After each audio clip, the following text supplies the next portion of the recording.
কাপাসিয়া পরিবর্তনের জন্য আমরা কাপাসিয়ার তরুণ এবং যুবকদের জন্য কর্মসংস্থানের ব্যবস্থা করতে চাই, দুর্নীতিমুক্ত কাপাসিয়া করতে চাই, স্বাস্থ্য খাতে উন্নতি এবং পরিবর্তনের মধ্য দিয়ে বিশেষ করে কাপাসিয়া উপজেলা স্বাস্থ্য কেন্দ্রকে ৩০০ শয্যা বিশিষ্ট উপজেলা স্বাস্থ্যকেন্দ্র উন্নীত করার চেষ্টা করব।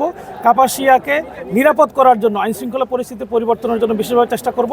নারীদের বিশেষ কর্মসংস্থানের ব্যবস্থা করব। পাশাপাশি বিশেষ প্রশিক্ষণের মাধ্যমে তরুণ যুবকদেরকে পরিবর্তন করার চেষ্টা করব। কাপাসিয়া শিক্ষা খাত ব্যাপকভাবে অবহেলিত, সেই শিক্ষা খাতকে পরিবর্তন করার জন্য আমরা উদ্যোগ গ্রহণ করব।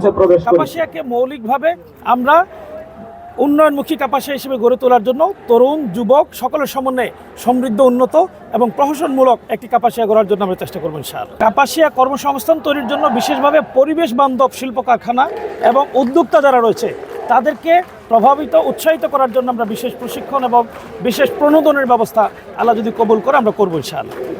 বেগম খালেদা জিয়ার এই অবস্থায় আপনার কি বলার আছে আপনাদের? আমি ইতিমধ্যেই আমরা কাপাসিয়া উপজেলা জামাতে ইসলামের উদ্যোগে আনুষ্ঠানিকভাবে দোয়া অনুষ্ঠান করেছি।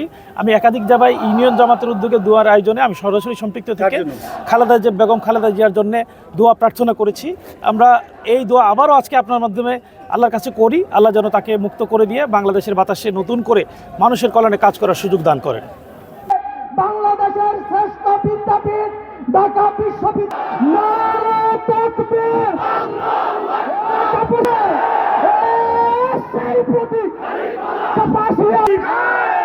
এখানে বাড়িতে বাড়িতে গাড়িতে গাড়িতে দোকানে দোকানে মাদক বিক্রি হয়।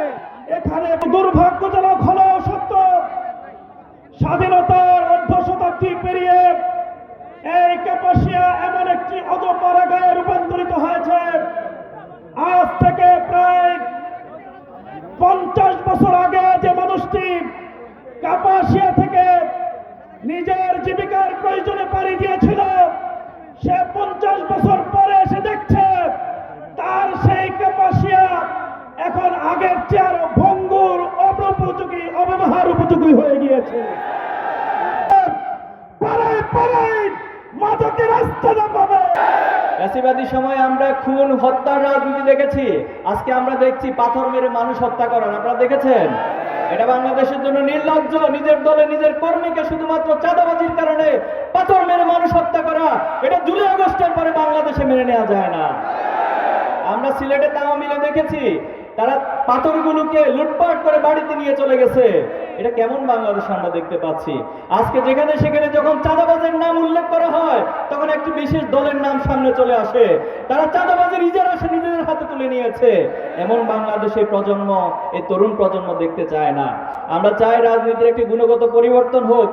এই সমাজে যারা নেতৃত্ব দিবে তারা সৎ হোক, তারা দক্ষ হোক, তারা দেশপ্রেমিক হয়ে এই বাংলাদেশকে নেতৃত্ব দিয়ে এই বাংলাদেশে যে সম্ভাবনা রয়েছে সেটাকে যথাযথ কাজে লাগাক।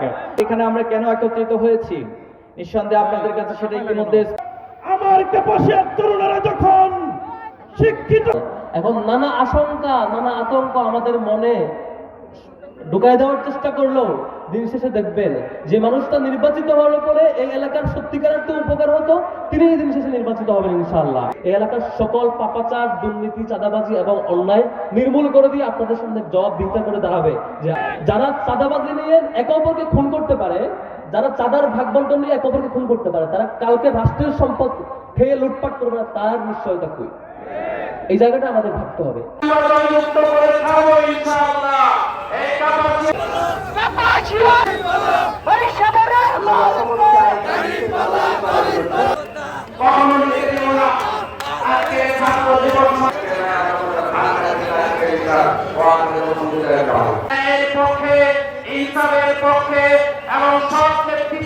দাড়িপাল্লার পক্ষে হবে জনগণের রায়। এই তো সন্ত্রাসবাদী,